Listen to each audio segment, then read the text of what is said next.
ini kan di luar perkiraannya, padahal kita udah antisipasi biaya loh, oke terapi sekian. Tapi ternyata lagi-lagi Tuhan kasih mujizat, nih anak nggak perlu terapi lagi, terapi di rumah aja sama emaknya.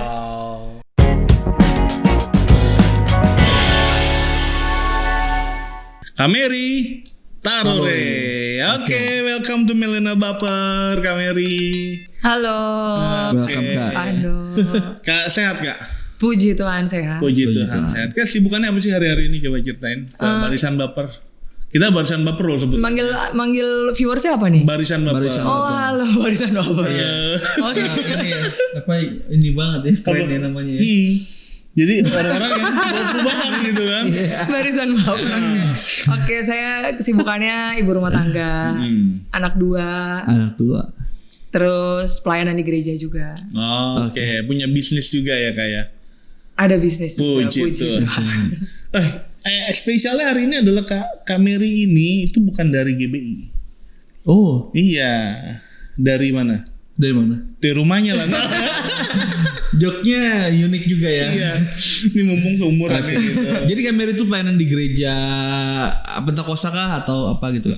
Saya di GPIB, Woi, gereja ini ya. Protestan. GBIB Nenek. ada kenangan sendiri nih.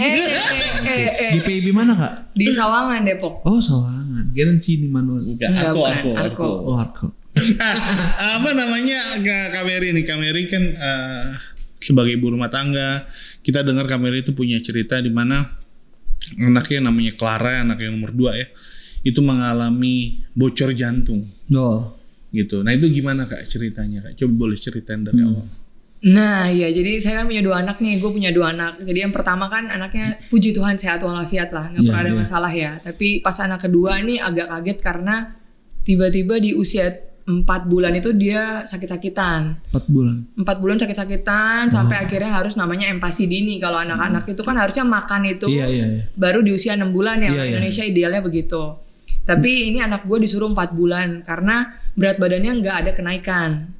Sementara itu golden age-nya dia itu 2 tahun itu anak harus ada pertumbuhan kan. Baik berat badan, tinggi badan itu semua harus di catch up sampai 2 tahun supaya nggak sampai stunting. Akhirnya karena 4 bulan nggak ada kenaikan dan dia batuk pilek berulang gitu kan, kita udah ke 8 dokter.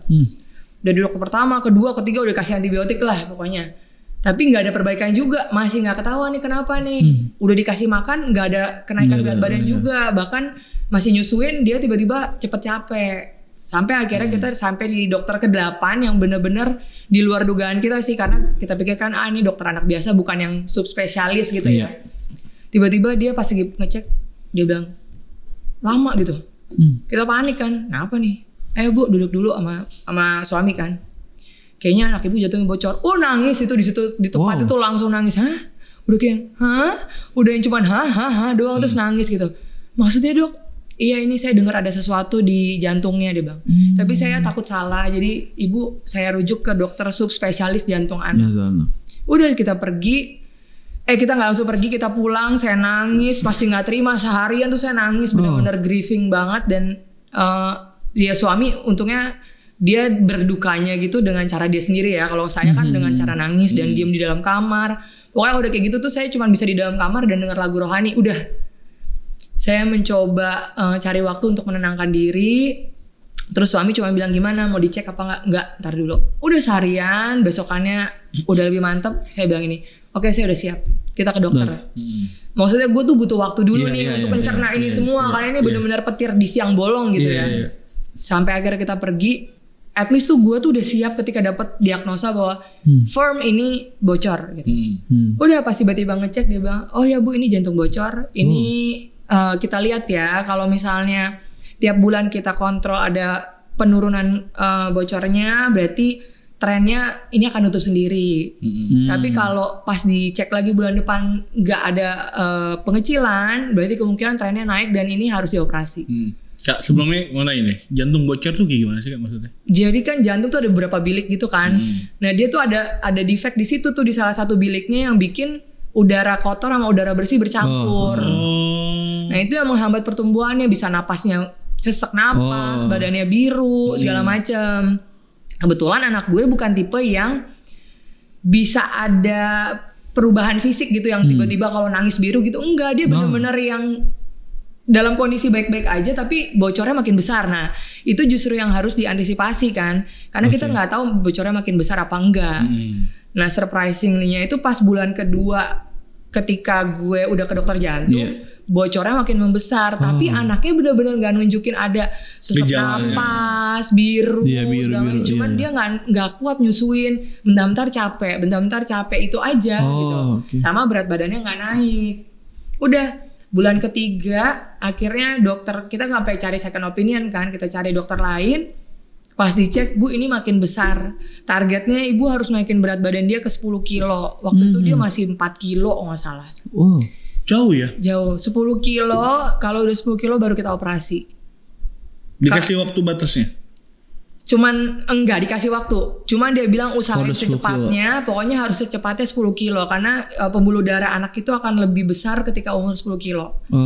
Ini lain cerita kalau anak yang benar-benar dalam kondisi bayi dan harus segera operasi itu lain cerita ya. Tapi kalau Clara masih bisa bertahan di 10 kilo, kita tunggu 10 kilo. Oke dok, terus gimana caranya dok, kan makannya nggak bisa, dicoba dulu. Ya udah deh, saya coba, nggak berusaha, benar-benar cuma sesendok 2 sendok, dia bilang udah nggak mau, benar-benar yang langsung diem gitu. Akhirnya saya pergi ke mama lagi konsul ke dokter jantungnya dia, terus dia cerita soal kasusnya Clara kan. Dokternya bilang ini, Bu, itu harus segera ditanganin, pergi ke dokter subspesialis gizi anak supaya dikasih tahu makanannya harus apa, berapa gram, bla gitu kan ya. Akhirnya saya ke sana, saya bela-belain, nyampe sana saya dimarahin. Ibu gimana sih, baru tahu anaknya begini, bukannya begini. Waduh, itu kayak ya elah gue baru bang, bro gitu kan. Gue udah dijatuhin lagi gitu. Wow, akhirnya dia bilang solusinya cuma satu, Bu, pakai selang. Pakai selang, gimana dok? Nih saya kasih foto, ya ampun, dalam hatiku tuh yang, ya Tuhan, ini nggak selesai nih anak nih, belum operasi, kok udah disuruh pakai selang lagi gitu. Ngebayangin aja udah nggak kebayang ya. Itu perjalanannya panjang tuh sampai akhirnya memutuskan untuk pakai selang. Walaupun dokter udah cuma bilang kita lihat aja Bu, ibu balik ke saya berapa hari lagi paling, akhirnya nyerah minta pakai selang. Bener loh, baru dokter keluar. Jeda 15 menit gue balik ke ruangan dokter, gue bilang dok saya mau pakai selang. Dokter bilang terlambat, tar aja balik lagi, gituin coba. Dia kayak aduh ya ampun. Ya udah akhirnya kita bergulat ngejar itu dokter yang sibuknya minta ampun. Sampai akhirnya gue, ini the power of social media ya, emang gak bisa dipungkiri lah ya. Gue cari info, sebarin kemana-mana, ada yang punya kenalan gak bla bla bla. Gue dibantu sama beberapa teman gue yang dokter. Sampai akhirnya dapatlah satu dokter ini yang menurut gue puji Tuhan dia ngebantu banget lah dalam segala hal ya, komunikasi lancar segala macem. Ya udah akhirnya pakai selang. Dan drama selang itu kan banyak ya, setiap makan dimuntahin, lu bayangin dia mesti dikasih makan tiap 2-3 jam. Yang artinya gue mesti bergantian shiftnya dengan suami gue dan kita nggak tidur gitu, ibarat kata tidur tuh cuman sejam 2 jam, paling lama 3 jam gitu.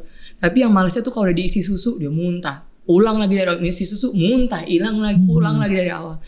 Kayak gak selesai-selesai gitu, bocor belum beres, yang ini masih ada juga nih sebelum nyampe ke operasi gitu. Jadi panjang lah sampai akhirnya puji Tuhan 10 kilo. Dan itu juga surprise banget karena kita tiba-tiba bisa dapat jadwal cepat untuk operasi. Itu mujizat banget sih, itu salah satu mujizat yang paling terlihat nyata gitu ya.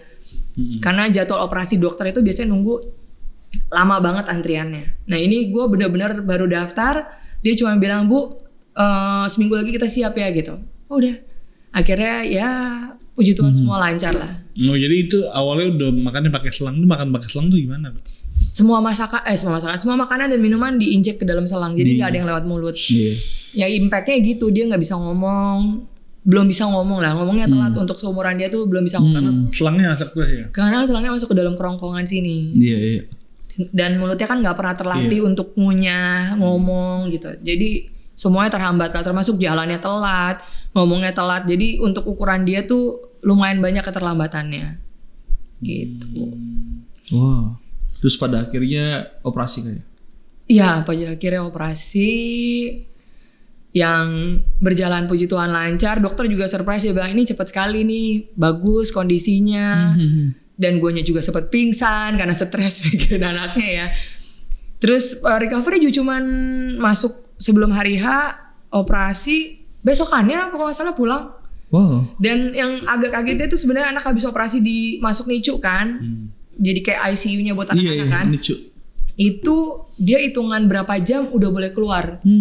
Jadi ini benar-benar kaget juga sih kondisinya, dia bisa stabil itu ya, sampai akhirnya dia boleh segera masuk ke kamar rawat biasa. Iya. Kalau Nancy lucu berapa lama? Itu abis lahiran. Iya, kalau habis lahiran biasa gitu ya. Ada ini apa sih namanya, cairan ya, gitu. Cairan. Udah lucu. 5 hari. Sendirian satu kamar. Iya. Mahal, iya. Untung ada asuransi. Untung asuransi Allah ya. Luar biasa. Itu kan kayak Kak Mary juga tadi cerita bahwa ternyata dalam kondisi seperti itu mau operasi dan menemukan bahwa operasi itu mahal banget ya Kak. Iya. Dan mahal. Kondisi ternyata perekonomian di rumah tuh lagi turun. Nah itu gimana cerita itu Kak? Iya, jadi ya itu ya, kadang-kadang kita mikirnya kok cobaannya bisa barengan ya semua ya. Iya. Gue dalam kondisi Claranya begitu, denger berita aja udah shock. Iya. Tiba-tiba gue juga ditipu sama beberapa orang karena investasi yang salah lah ya. Ini gue nggak mau menyalahkan orang 100%, tapi karena kelalaian gue sama suami yang mungkin berpikir bahwa oke, kita investasi aja biar ntar dapat duit buat bayar operasi. Ya kan dalam kondisi kalut dan butuh duit kan, kita mikirnya kenapa? Niatnya begitu loh, jadi investasi untuk bayar operasi. Jadi kita kebetulan punya duit berlebih, kita investasiin, dan salahnya kita investasiin semuanya gitu, dan hancur semuanya. Trading itu. Trading salah satunya. Kita pernah trading yang viral itu.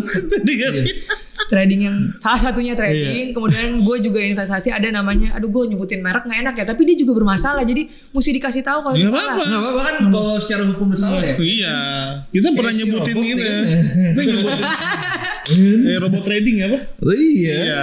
Ya satu lagi tuh ada, kalau pernah dengar namanya Miles. Apa kan? Pernah denger gak Miles? Oh iya, Miles ya. Gue diajak teman baik gue kan, dan dia berhasil, dan dia bener-bener ngasih tunjuk. Gue dapat mobil, dapat motor beberapa biji. Di dalam teman baik sih, suka nyisatin tuh. Bener deh. Tapi kan dalam kondisi kayak gitu kan kita mikirnya yang ya udahlah gitu ya. Maksudnya dalam kondisi kayak gitu mikirnya kita berdoa. Iya. Tapi kadang-kadang ya gitu ya, salah mengartikan jawaban doa. Iya. Gak bisa WD ujung-ujungnya. Gak bisa WD. Gak bisa WD, hancur udah. Jadi kayak yang pas tahu itu dibawa ke perkara hukum, terus yang punya akhirnya masuk penjara gitu, gue hubungin teman gue, itu sini gimana, duitnya gimana? Gak bisa. Wah, gila lu. Waduh, itu kayak wah udah. Sampai akhirnya ya untungnya kan gue apa-apa terbuka ya sama suami ya. Kalau gue mau lakukan apa-apa terbuka, jadi paling gak ketika ngambil keputusan itu keputusan bersama, bukan keputusan gue doang. Jadi yang salah berdua itu aman. Jadi istilahnya berpikir bahwa mungkin waktu itu nggak ada duit, mungkin berpikir waktu itu Kak Mary ikut trading kayak gini, ikut investasi ini jawaban Tuhan kayaknya. Iya. Oke. Karena kan mau yang cepet ya, karena gue harus running out of time nih, gue mesti operasi. Gue harus ketahuan angkanya berapa ratus juta yang gue punya gitu kan. Ya udah, sampai akhirnya hilang semuanya itu. Gue bilang sama suami gue, boleh nggak gue buka penggalangan dana kitabisa.com. Dia nggak mau. Dia benar-benar nggak mau kasih. Nggak. Iya. Emang bukan tipe yang minjem duit kan. Iya. Kayak udahlah gitu. Mungkin ada cara lain. Sampai gue bilang nggak bisa, kita udah dikejar-kejar waktu nih, gimana bla bla bla. Akhirnya ya udah gue buka, dan responnya baik, puji Tuhan, benar-benar baik banget gitu, yang gue benar-benar kaget gitu, benar-benar bisa di-spread sama banyak orang gitu ya berita ini, dan banyak orang meragukan, masa sih Mary sama suami bukannya di IG kayaknya hidupnya enak-enak aja gitu. Itu gue sudah mengantisipasi tuh omongan-omongan itu tuh, karena gue yakin pasti akan ada. Tapi mereka nggak tahu bahwa kondisi gue saat itu, kenapa gue harus memberanikan diri. Ya karena gue terjepit, karena duit gue nggak ada, gitu. Duit gue terbatas. Akhirnya gue ngobrol sama salah satu orang, dia bilang, lu udah bener kok, lu punya duit sekarang ini, itu buat hidup lu nanti ke depan. Tapi belum lagi terapinya kelar dan segala macam. Tapi untuk biaya operasi ya lu butuh bantuan dari orang. Dia bilang, ya udah akhirnya, ya puji Tuhan sampai hari H Tuhan cukupkan, benar-benar cukupkan di luar pikiran kita yang dapat dari orang-orang yang nggak kita kenal sama sekali loh. Yang tiba-tiba udah mau waktunya bayar, tiba-tiba orang transfer sejumlah gede banget dan langsung, hah? Ini kayak udah menutup semuanya nih gitu, dan kita nggak kenal. Wow. Akhirnya biaya operasi tertutup gak? 100% tertutup dari donasi. Wow. Dan duit kita yang ada kita itu yang tersisa itu kita pakai untuk terapinya Clara, untuk pascanya kan masih banyak kan. Tiap 2 minggu tiap seminggu sekali kita mesti kontrol, tiap harus ada terapi, tetap harus ada obat-obatan yang mesti beli. Jadi kadang-kadang gitu ya, lucu. Tuhan tuh kasih cobaannya tuh banyak gitu ya. Tapi kita kan mau jawabannya yang instan gitu ya. Tapi dia ngajak muter-muter dulu buat dia ngasih tahu gitu. Sekarang gue jadi bisa cerita kebaikannya Tuhan kan. Buktinya lu bisa lewatin kan walaupun terlihat di depannya susah gitu. Itu yang kadang-kadang yang bikin kita bersyukur banget tuh. Cobaan-cobaan, gue jadi mereview bahwa cobaan-cobaan dikasih Tuhan tuh bukan berarti selamanya kita pernah punya dosa, bukan selamanya itu.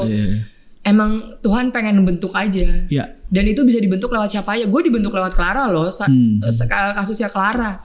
Bener-bener diajarin gimana caranya ikhlas ketika uang diambil orang, merelakan begitu aja dan Tuhan ganti. Walaupun digantinya cuman seencerit tapi bisa bertahan hidup. Bisa mencukupi lah ya. Bisa mencukupi makanan. Gue tiba-tiba dalam kondisi harus ngurusin Clara 24 jam sama suami gue. Tiba-tiba banyak kiriman makanan untuk memastikan bahwa kita ini dalam kondisi lu sehat ya, lu harus sehat. Dan puji Tuhan selama setahun ngurusin Clara gak sakit. Kita berdua gak ada satupun yang sakit sama sekali. Kalau dipikir-pikir gila ya, keren banget ya. Ya itu kadang-kadang mujizat itu tuh gak mesti selamanya jalan keluar Clara sembuh gitu. Enggak kok. Hal-hal yang kayak gini nih yang namanya mujizat terjadi. Malah melihat kebaikan Tuhan di situ. Gitu. Betul. Waktu itu sampai ini kayak kakak tuh sempet temenin sampai minta didoain Pak Yongki ya. Oh iya, itu bersyukur banget ya. Ini salah satu gue punya sepupu yang menemani perjalanan hidup gue ya. Siapa namanya? Gak apa disebutnya. Lagi kita sambut Kak. Kita sambut. Kita suruh datang apa? Suruh masuk apa? Cobalah diundang lah dalam podcast ya. Suaminya kan udah pernah. Nah, gimana tuh? Boleh dipanggil? Boleh. Oke, gak mau dia. Gak mau. Oke, lanjut gimana Kak? Iya, jadi bersyukurnya tuh gue punya sepupu yang deket rumah, terus juga perhatian, dan akhirnya dia bilang awalnya gue ke Ino ya, minta didoain Ino, datang ke rumah. Yang ke rumah waktu itu. Benar, akhirnya Ino juga bilang ayo ke Pendeta Yongki. Akhirnya gue didoain sama Pendeta Yongki. Kayaknya berapa hari sebelum tindakan deh kayaknya itu tuh. Didoain, iya kan ya, beberapa hari sebelum tindakan. Dan yang gue suka tuh gini ya, gue selama dalam kondisi kayak gini, yang mendoakan gue itu pendetanya lintas dominasi gitu, lintas gereja gitu. Dari gereja gue sendiri mendoakan terus, dari gereja lain pun mendoakan gitu. Dan semakin banyak dapat penguatan aja. Emang kalau yang namanya kita persekutuan tuh yang paling penting kan ya itu ya, ketika kita ada masalah di persekutuan tuh kita dikuatin. Benar. Gitu. Jadi itu makanya gue thank you banget sama Pendeta Yongki karena sudah bisa menjadi bagian dalam perjalanan iman daripada Kak Mary Clara ya. Dan Clara gitu. Nah itu jadi pas lagi itu semuanya tuh benar-benar kakak pernah ngerasa gak ketika dalam kejadian kayak gitu kayak ngerasa kok Tuhan kayak gini banget ya gitu loh. Biasanya kan orang tuh kalau lagi drop tuh biasanya itu kan suka nyalahin Tuhan, apalagi mungkin kakak udah pelayanan atau apa gitu. Itu awal-awal yang pas gue terima berita karena bocor jantung, gue 1 hari diam diri dan nyanyi-nyanyi di kamar tuh itu. Tapi setelah itu tuh gue gak mau nyalahin, karena maksud gue gak ada yang perlu disalahin gitu. Itu benar-benar otoritasnya Tuhan aja, itu kehendaknya Tuhan, dan gue percaya pasti ada pelangi kok gitu setelah itu. Dan itu memang ada pelangi tuh keindahan ya, bukan LGBT ya. Bukan, jangan dong. Ya itu ada benar-benar soundtracknya tuh lagu waktu pas Clara nih ya, pas Clara tuh soundtracknya seperti pelangi sehabis hujan ya gitu. Janji yang mutu ya. Ini kita ya? Yang nyanyi kalau nggak salah ya. Nah yang kayak gitu-gitu maksudnya gue percaya sih. Emang berat ketika lu jalanin. Ketika lu ada saat itu tuh terasa berat, tapi tanpa lu sadarin tuh day by day, satu hari terlewati aja, dan endingnya benar-benar indah.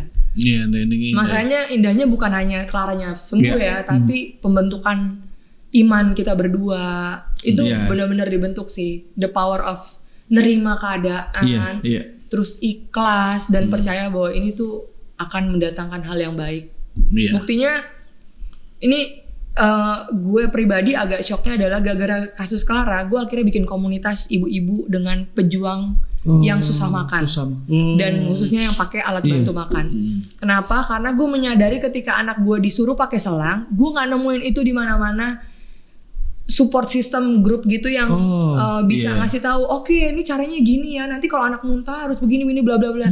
Sementara komunikasi sama dokter kan terbatas ya, tapi kita kan butuh grup gitu yang bisa mensupport, ngasih tahu pengalamannya. Itu gue nggak dapetin. Akhirnya gue DM ke orang yang pernah make ke selebgram, dia balas cuman kayak sebatas oh iya gue pakai merek ini, oh gue berobatnya ke sini gitu-gitu doang. Akhirnya gue merasa wah gila ya ternyata susah nih nyari kayak gini. Ya puji Tuhan akhirnya gara-gara kasus Clara gue bisa mengumpulkan ratusan orang ibu ke dalam suatu komunitas yang anaknya susah makan, apalagi pakai alat bantu makan itu. Gitu. Oke. Nah berarti dengan kata lain hal kayak gitu membawa sebuah dampak ya dari Clara. Nah tiba-tiba kakak bisa jadi berkat buat ratusan ibu ya, gitu. Iya makanya lucu ya cara Tuhan ya. Iya. Maksudnya dia bisa mengizinkan ini terjadi di gue, tapi impactnya tuh bisa kemana-mana, bukan cuma anak gue sehat gitu. Gue akhirnya bisa bikin IG live rutin dulu waktu setelah Clara beres sakit. Itu gue seminggu sekali gue IG live dengan dokter loh. Bayangin gue dengan kemampuan terbatas gue, walaupun gue dulu waktu kuliah memang sempet kerja nge-MC lah, tapi kan nggak profesional gitu ya. Tapi gue bisa punya pikiran untuk Tuhan kayak ngerakin gue yang, ayo lu edukasi ibu-ibu deh. Banyak ibu-ibu nggak ngerti gitu. Akhirnya gue hubungin beberapa dokter, ada total tuh dalam setahun itu gue bisa 40 dokter, gue ajakin IG live tiap minggu dan itu gratis mereka semua. Itu untuk gue tentang ini ya. Untuk ngomongin empati apa sih namanya? Iya, untuk ngomongin masalah seputar kesehatan anak aja yang tadi mulai dari keselang sampai udah ke keseluruhan kesehatan tubuh gitu, masalah sakit perut lah segala macem, psikolog anak segala macem. Makanya kadang-kadang gue mikir, oh ternyata akhirnya gara-gara kasus kayak gini gue jadi tahu kalau gue tuh punya bakat lain nih, misalnya gue jadi berani jadi host lagi karena gue pernah dulu nge-MC gitu. Sekarang akhirnya sejak program gue tuh namanya Obrolan Mahmud kan ya. Mama muda.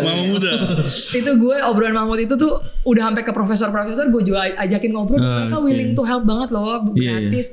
Sampai beberapa teman gue nanya gimana cara hubunginnya, lu bayar berapa? Enggak, gue nggak bayar apa-apa, gue cuma ceritain aja kasus Clara dan gue punya komunitas yang perlu diedukasi. Dokternya mau ya? Dokternya mau. Akhirnya gara-gara gue sering IG live, gue sekarang malah di-hire jadi host dengan profesional gitu, dibayar. Makanya kadang-kadang lucu ada berkat gitu lagi ya berarti. Makanya lucu ya. Jalan Tuhan gitu ya. Makanya gak terselami banget ya. Puzzle-nya Tuhan tuh beda dengan cara kita pribadi gitu. Wow. Jadi bukan hanya bisa menerima keadaan, bebas dengan berdamai dengan diri sendiri setelah itu, tapi afternya mau jadi berkat yang dahsyat banget. Benar. Ya itu. Nah pertanyaan paling simpel sih gini, kok bisa terima? Gimana caranya? Ikhlas itu susah loh. Misalkan kita harus terima keadaan, kita lihat anak kedua dan perempuan lagi satu-satunya gitu kan, itu bisa hal kayak gitu. Gimana bisa terima loh? Gimana bisa legowo? Ikhlas itu kan penting tuh. Ini pengalaman iman ya, gue kalau ada masalah gue pasti nyanyi-nyanyi. Dan itu kayak Roh Kudus nguatin aja, gue gak tahu no. Gue nyanyi lagu rohani gitu. Nyanyi lagu rohani. Bukan karaokean gitu. Enggak. Gue emang dari kalau Indonesia ada lagu karaoke lucu, lagu rohani lucu kali ya. Tapi emang gitu, emang dari dulu tuh emang kebiasaan gue kalau ada masalah gue tuh langsung denger lagu rohani aja terus. Walaupun lari ke Tuhan ya. Iya. Ya gue gak bisa jauh-jauh lagi gitu, mau kemana lagi kan. Tapi kan kayak dalam konteks ini kayak ini berat banget kan.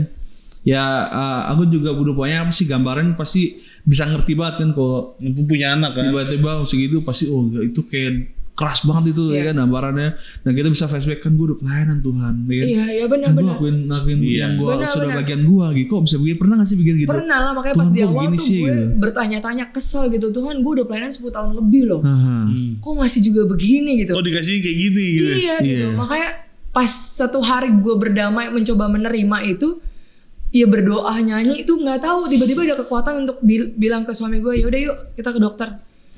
Kayak nggak tahu tiba-tiba Tuhan gerakin gue untuk siap aja.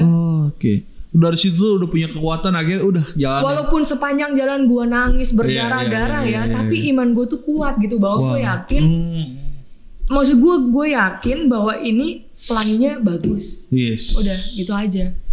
Itu benar-benar gue tiap hari nyetel lagu rohani, udah begitu doang aja, udah praise and worship. Ini kejadian ketika gue ngelahirin Clara, rencananya kan gue mau normal, tapi ternyata jadinya sesar. Gue 20 jam kontraksi, dan setiap menit gue gak tidur, dari jam 4 sore gue ke rumah sakit, baru lahirannya tuh 20 jam kemudian lah. Itu mulut gue komat kamit nyanyi-nyanyi doang. Gue gak berdoa loh, gue cuma nyanyi-nyanyi aja, haleluya, nyanyi apa aja pokoknya yang keluar aja.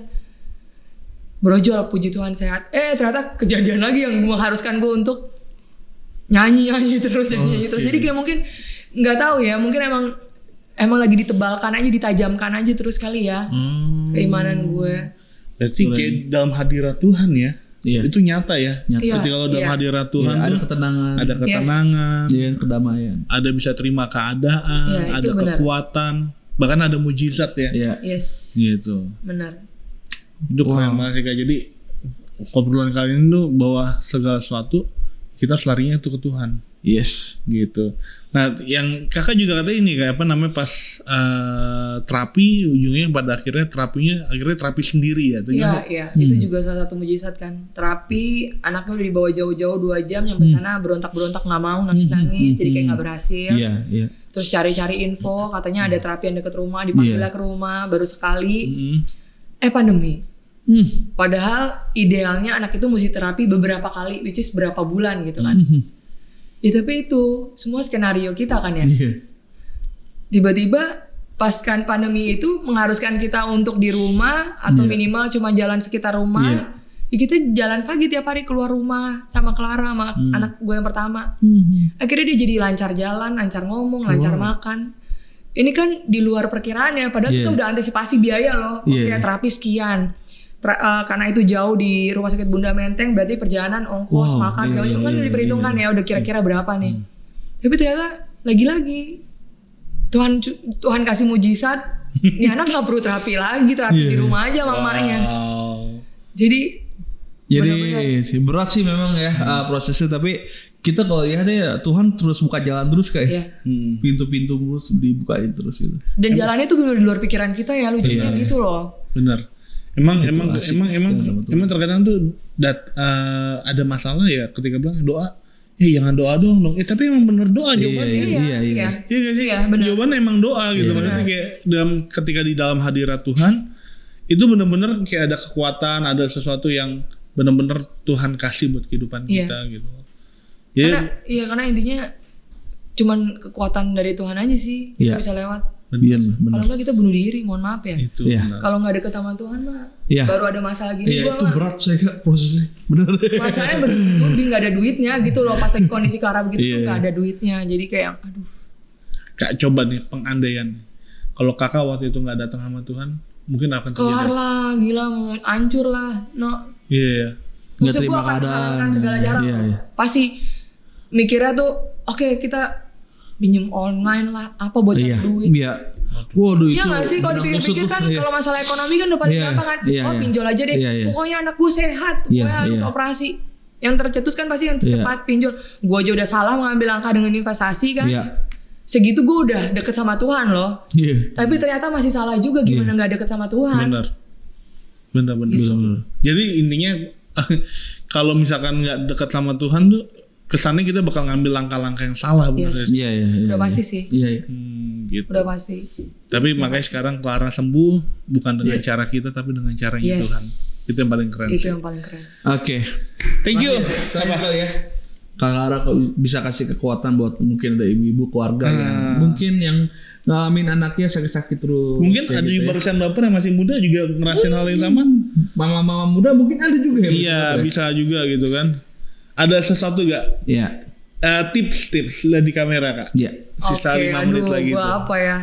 Ya gue nggak tahu sih, tapi pengalaman gue mudah-mudahan ini memberikan kekuatan buat barisan bapak yang sedang menonton. Kalau dari gue pribadi sih, cobalah memaknai bahwa setiap pencobaan yang Tuhan kasih itu jangan lihat bahwa ini karena lu buat dosa. Ini karena lu masa lalu parah gitu. Maksudnya jangan batasi pikiran lu sampai di situ. Iya. Tapi lu lebih ke yang positif aja gitu, mikir bahwa ini pasti ada cara Tuhan mau ngebentuk gue. Selalu kan ada istilah orang bilang, lu ujian itu buat naik kelas. Memang itu terbukti dalam kehidupan gue pribadi.